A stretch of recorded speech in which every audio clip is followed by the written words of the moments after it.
Hi, today I'm reviewing the Peter Thomas Roth Peptide 21 Lift and Firm Moisturizer. And really quick, I just want to say I purchase all these products with my own money. So if you want to help keep the channel independent, check out my products at the Amazon link below and at nobsbeauty.com. So Peter Thomas Roth brand recently came out with a new line called their Peptide 21 line, and they had a previous line, which I'm not sure if it's being discontinued or not, but they had several peptide products, unwrinkle products, turbo, things like that. So I've seen them on sale a lot recently, but I still see them active at other stores. So it appears as though they will be discontinued, but not exactly certain what the process for that will be. So if you love one of them in that old lineup, I recommend checking them out and picking up a backup just in case, because brands frequently kind of reinvent themselves and come out new technology, new things like that. So it's always worth checking and picking up a backup just in case. So anyway, so they came out with a new line, and this is one of the 3 new products. And I'm going to tell you really quick why this is the one out of all 3 you want to purchase. There's the Lift and Firm Moisturizer. They have the Peptide 21 Lift and Firm Serum.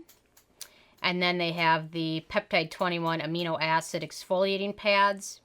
And I'll start with the amino acid pads. So the amino acid pads contain a lot of the peptides and things that are in this whole line. However, it contains a lot of fragrance ingredients such as lemon, lime, orange, tangerine oil extracts. So those can all be potentially irritating to sensitive skin as well if you use the amino acid pads and then go out in the sun. A lot of those citrus oils can be phototoxic, so you want to avoid doing that. It also contains peppermint, which can also be a huge skin sensitizer as well.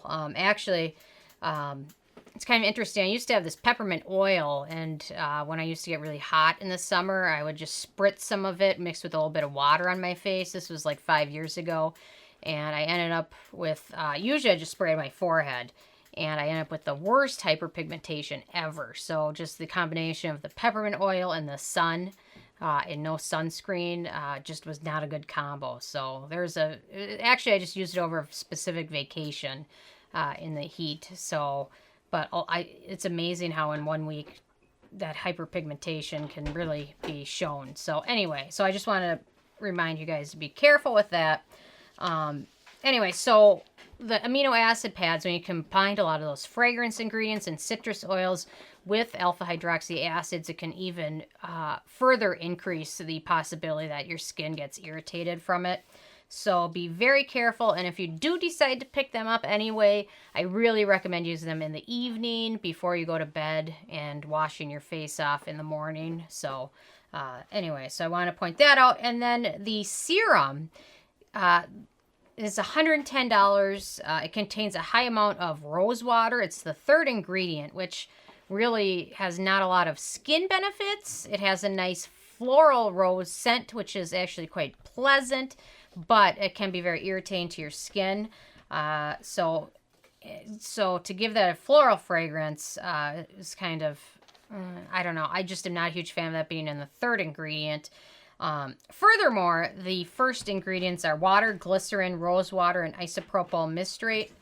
So those are the first 4 ingredients of a $110 serum. So you're spending $110 when the first 4 ingredients you're getting are some of the cheapest ingredients you can pick up. So for those reasons, if you're thinking about picking them up, anything from this line, I would recommend the moisturizer, and it's not $110. It's expensive, but it's under the $100 price tag, so you're getting a little bit more of a value for that. So I just wanted to say that in case any of you guys are going to ask me about the other 2 products from the line. I didn't pick those up. That would have been an expensive shopping trip, and I would not have been nice for my checking account. So I picked this one up, and then I'm going to review this guy. So if you have any other questions about the other 2 products, let me know, and I will definitely be happy to get back to you. So on to my Sarah score. My first criteria is packaging, and this comes in a very heavy bottle. It's almost like, I don't know, it's got to be glass, but it's like heavy. I almost think if you whack someone over the head with this, you could kill them because it's solid. So they've done a decent job. It protects the good beneficial ingredients from exposure to light and air, so that's a good thing. In terms of alcohol, this contains several beneficial alcohols that are good for your skin. So it's got bihenyl alcohol, cetyl alcohol, battle alcohol, and stearyl alcohol. All of those are, for the most part, good fatty types of alcohol. So there's no issue with that. Doesn't contain any denatured or drying alcohols. My third criteria is fragrance, and this one is fragrance-free, unlike the amino acid pads and the serum, which has a scent to it as well. So this one is fragrance-free. It's another reason to pick this one up instead of the other two products from the line. My fourth criteria is the manufacturing location, and this is made in the U.S., so no issues with that. Ease of use, very easy to use. They recommend using this over clean skin. Apply it morning and evening to face and neck. It applies pretty easily. It doesn't pill. It absorbs very quickly, so you can see it almost instantly fully absorbed.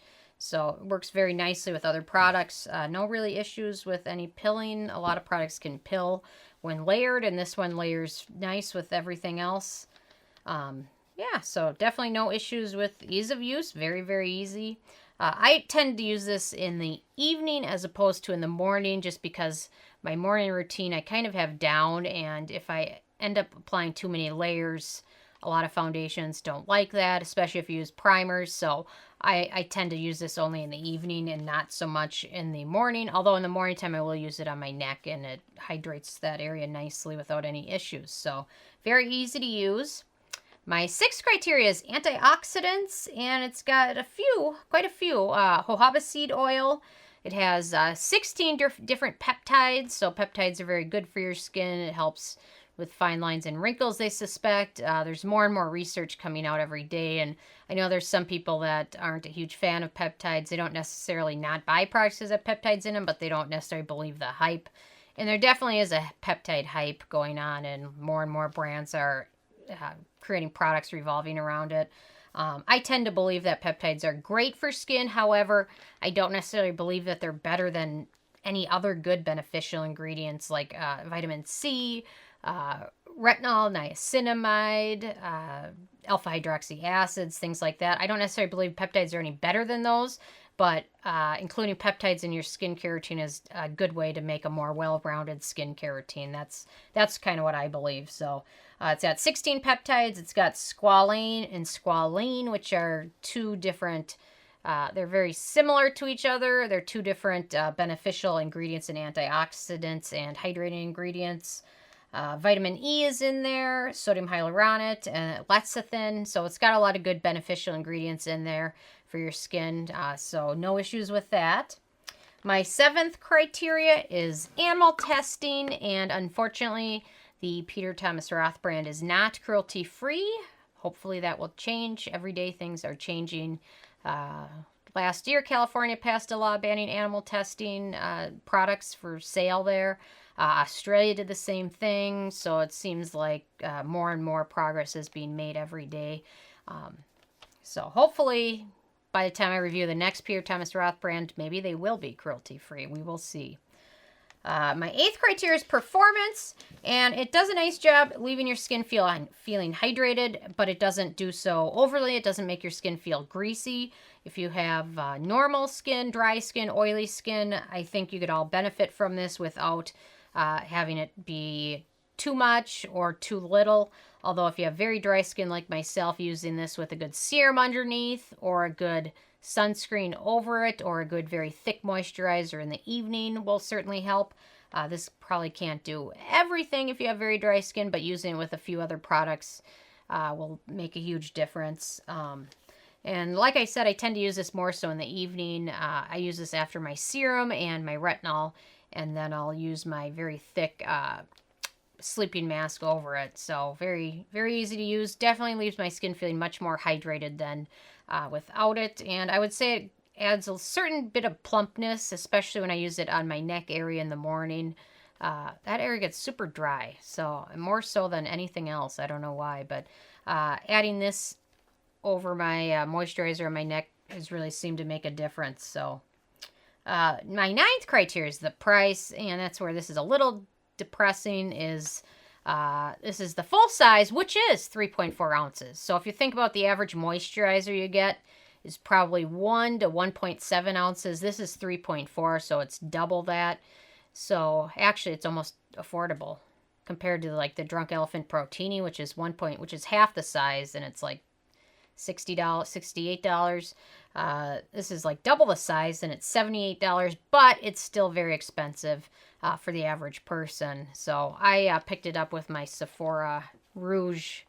I don't know, you get the $100 gift certificate thing. That's what I use this for, so I don't know. Although, if you get the $100 Sephora Rouge gift certificate, you cannot return it. You cannot exchange it. If it's defective, you're not going to be able to do anything. Because I used it for a foundation last year. I think it was like December. And the foundation was the wrong shade. And I didn't even try it on because I knew it was going to be the wrong shade just from looking at it in the bottle. And I went into Sephora to exchange it. And since I had used the Rouge reward, $100 reward, I couldn't even exchange it for another color, even though I hadn't opened it. So I think I don't know what I end up doing with it. It's probably in a cabinet somewhere in case I really overdo it on the self tanner, and maybe I'll be able to use it. I don't know. So pricey. And then my 10th criteria, which is the it factor. It's a decent moisturizer. It is expensive. I did want to make a note, if you have acne-prone skin, to be a little bit cautious because it contains several potential acne-causing ingredients such as dimethicone, squalane, butylene glycol, jojoba seed oil, vitamin E, cetyl alcohol, stearyl alcohol, and 3-naloxone. I'm mispronouncing that, I'm certain, but if you have acne-prone skin, be a little bit cautious. But overall, there's more to like about this product than not to.